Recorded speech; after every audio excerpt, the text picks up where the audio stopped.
An F-22 pilot's salary isn't some secret number negotiated behind closed doors or tied to the glamour of their specific aircraft. The truth is, their pay is determined by federal law, the same law that governs the pay for every single member of the U.S. military. It's a system built on rank and years of service, not on the type of jet you fly. This is the first and most important fact to bust this myth wide open. The rules are simple, transparent, and have nothing to do with how many enemy bogeys you might see in a blockbuster film. So we're going to do what we do best: break it down, look at the individual components, and build a clear picture from the ground up. We'll separate the facts from the fluff. We'll examine every piece of the puzzle, from the basic salary every officer gets to the special allowances and bonuses that can significantly change the final number. This isn't about hype or sensationalism. It's about getting to the core truth of the matter. We're going on a deep dive into the dollars and cents, using the official rulebook, the Department of Defense pay tables, as our guide. Forget the movie star image. We're after the hard data. By the end of this, you'll understand not just what an F-22 pilot earns, but why they earn it. You'll see how their compensation is a package, a collection of different pays and benefits designed for a specific purpose. It's a story of structure, regulation, and a few surprising variables that can make a big difference.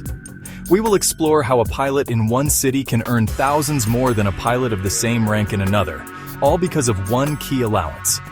Let's, fire up the workshop and dissect the financial reality of being one of the world's most elite aviators. The truth is in the details, so let's get to them. The first thing to understand is that an F-22 pilot is, first and foremost, a commissioned officer in the United States Air Force. They aren't freelancers or contract workers paid per mission.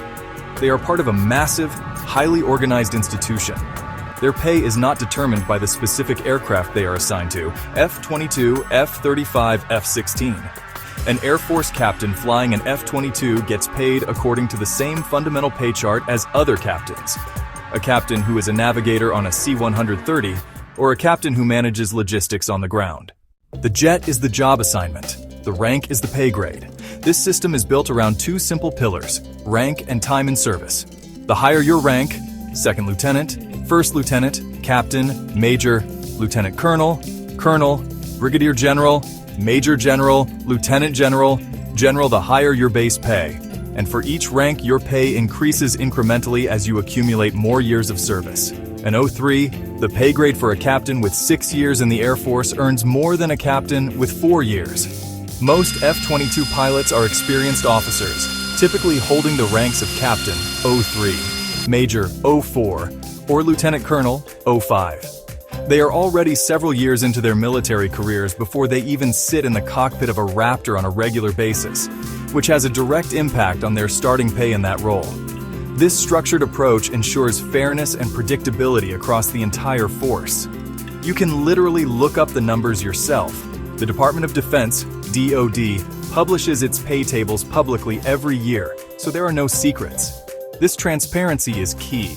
It means a young officer can map out their potential earnings over a 20-year career with a high degree of accuracy, assuming they get promoted on a typical timeline. Let's get our hands dirty and take the paycheck apart, piece by piece. The very first and largest component for most service members is base pay.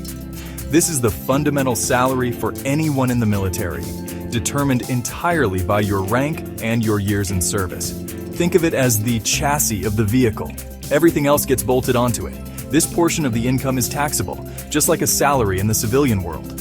Using the 2024 DoD pay tables, you can see exactly what an O4 major with 12 years of service makes in base pay per month. It's a fixed number, the same for that major whether they are stationed in Florida or Alaska. Next up, we have a few other key parts that make up the total monthly income. One of these is aviation incentive pay, more commonly known as flight pay. It's an extra stipend for rated aviators to compensate for the hazards of flying. It's not a payment per flight or per hour in the air. Instead, it's a fixed monthly amount that increases with your years of aviation service and caps out. For an experienced pilot, this can add up to $1,000 per month. We also have to account for special circumstances like deployments. When a pilot is sent to a designated combat zone, several financial factors kick in. Imminent danger pay, hostile fire pay. As of 2024, that pay is a flat $225 per month. More significantly, base pay earned in that zone becomes tax-free. There can also be other special pays like hardship duty pay, depending on location and living conditions. Finally, all these components are added together to create gross monthly pay. Taxable base pay, non-taxable housing allowance, non-taxable food allowance, special and incentive pays. It's not one single number but a collection of streams of income, each with its own rules. A pilot's paycheck is dynamic, changing based on location, deployment status, and years of service. It's a system of systems, all working together. Now we get to one of the most significant and often misunderstood parts of military compensation, the allowances. These are not considered salary. They are non-taxable funds provided to service members to cover specific living expenses. The first and most important of these is the Basic Allowance for Housing, BAH. This is a monthly stipend designed to help a service member pay for rent or a mortgage in the civilian market when government housing isn't provided. This is a game changer because its value is not fixed. It varies dramatically based on your duty station's zip code, your rank, and whether you have dependents, a spouse, or children. The fact that BAH is not taxed is a massive financial benefit. If a civilian needs $3,000 a month to cover their rent, they might have to earn $4,000 or more before taxes to have that amount left over. A military member receiving $3,000 in BAH gets to keep the entire sum. This tax advantage significantly increases the effective value of their total compensation package. For an F-22 pilot stationed near a high-cost city like Honolulu or Washington, D.C., their monthly BAH can be several $1,000s, directly reflecting the steep local housing costs. This is often the single biggest variable in a pilot's take-home pay. The second key allowance is the Basic Allowance for Subsistence BAS. This is a much simpler and more straightforward payment. It's a fixed monthly amount intended to cover the cost of food. Unlike BAH, BAS does not change based on location. For 2024, all commissioned officers receive the same rate, which is around $316 per month. Just like BAH, this allowance is not subject to federal income tax.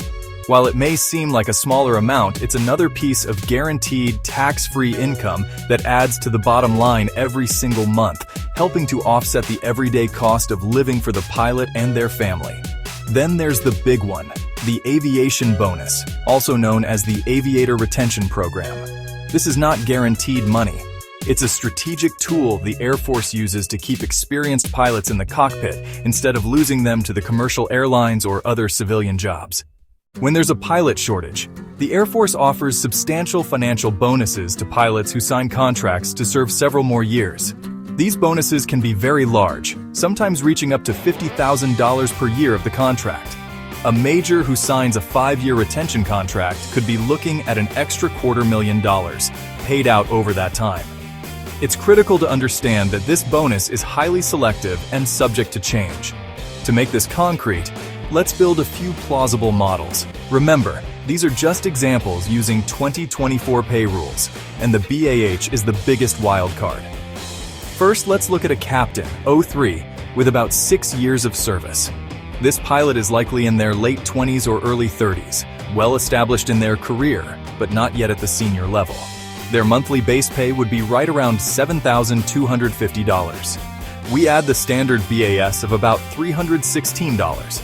Then comes flight pay, which at this stage might be around $500 per month. Without a retention bonus, their pre-tax pay, before housing, is roughly $8,066 per month. Now let's model an experienced Major 04 with 12 years in the service. This officer is a seasoned pilot and likely a flight leader. Their base pay jumps to approximately $9,160 per month. The BAS remains the same at $316. Their flight pay with over a decade of aviation service would be higher, likely around $840 per month. If this major was also eligible for and accepted a retention bonus, averages out to $4,167 a month, $50,000 per year, their total monthly income before housing allowance would be substantial. Without the bonus, it's around $10,316. With the bonus, it climbs to over $14,483. Finally, let's consider a senior pilot, a Lieutenant Colonel 05 with 18 years of service. This officer may be a squadron commander or a senior staff member. Their monthly base pay is significantly higher, at about $11,390. The BAS is still $316. Their flight pay would have likely maxed out at the $1,000 per month level. This brings their pre-housing, pre-bonus monthly income to around $12,706. If they are still under a retention contract signed earlier in their career, that bonus money would be added on top, pushing their monthly earnings even higher. This demonstrates a clear progression in earning power with rank and experience. We've hinted at it, but let's put it under the microscope. The Basic Allowance for Housing, BAH, is the great equalizer and the great divider of military pay. A captain with dependents stationed at a base in a low cost of living area might receive around $1,800 per month in BH. Now, let's take that same captain and move them to a high-cost area, like near Joint Base Langley Eustis. Their BAH could easily jump to $2,800 a month or more. That's a $1,000 difference per month, or $12,000 per year, for the exact same job, rank, and experience level. Becoming an F-22 pilot isn't a job you just apply for. It is the culmination of a long, arduous, and extremely selective journey. Earning a commission as an Air Force officer, undergraduate pilot training, the year-long crucible, washes out many candidates. After earning their wings, they must be selected for the fighter track. Only then do top performers get a chance to transition to the F-22 Raptor. This process takes years. By the time a pilot is operational in the F-22, they're not a rookie. They typically have at least 5 to 7 years of service, placing them firmly in the captain or major pay grades. This experience requirement elevates their starting pay in the Raptor community. The job itself is far more than the 90 minutes you might spend in the air. A single flight requires hours of meticulous planning, mission briefing, pre-flight checks. After landing, there are hours more of debriefing. Furthermore, this career comes with significant personal trade-offs. Frequent moves from base to base can be challenging for spouses' careers and children's schooling.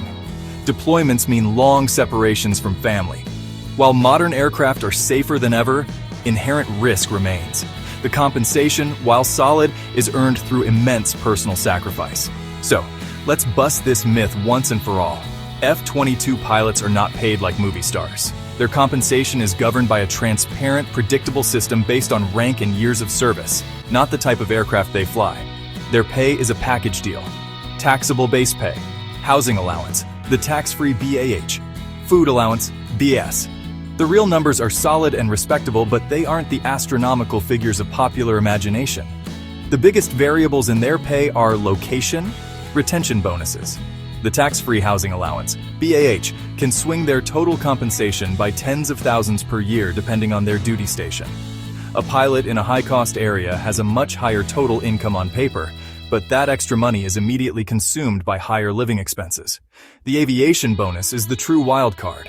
It offers a massive pay bump for experienced mid-career pilots who commit to staying in the service, but it's not guaranteed for everyone.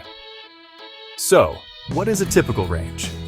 A junior F-22 pilot captain might see total annual compensation, including allowances, in the range of $110,000 to $130,000 depending on location. A senior experienced pilot, major or lieutenant colonel, could see that rise to $150,000 to over $190,000, especially in a high BAH area. If that senior pilot is also receiving a large retention bonus, their total annual compensation for those years could easily surpass $240,000. These are strong numbers for public service, but they reflect a decade or more of experience, immense responsibility, and significant personal sacrifice. For the most accurate information, you should always go to the source: DoD Military Pay Tables, DFAS, Defense Finance and Accounting Service website, official BAH calculator. They provide the raw data that allows you to build an accurate picture. The final verdict is clear. Being an F-22 pilot is a profession of immense skill and pride. It provides a comfortable and secure living with excellent benefits. The primary rewards are the challenge, the service, and the honor of flying one of the world's most advanced machines, not a get-rich-quick scheme. The myth is definitively busted.